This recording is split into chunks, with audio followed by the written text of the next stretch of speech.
तर सब बन करू आब धिया पुता के कम करू नन किरबा होया नन किरबी बस 102 पर दम धरू बाबू लटर पटर सब बन करू।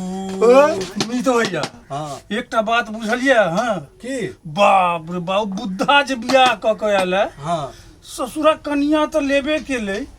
संगे कनिया के मैओ के उठेने ल चलिए ले मैं के ले या संगे आहिरो बा हम झूठ कहा बीरबल से पूछियो तो लियो तो ई आब एते बात के तर्क अहाँ नहीं के लिए ओह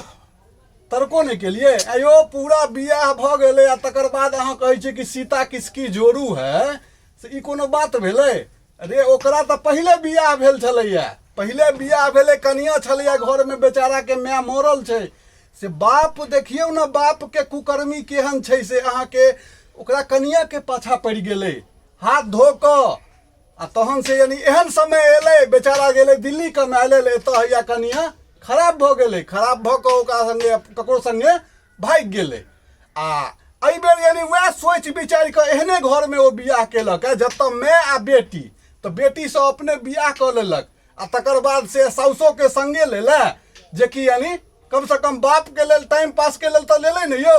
एते तो जोगाड़ केलकै बाप अपन ओहि में ओझरायल रहते ई अपन अपना बहू साथे से रोमांटिक अपन करत रहत। आप बुझलिए बात के? हे महादेव तू ही जनी हो। हाँ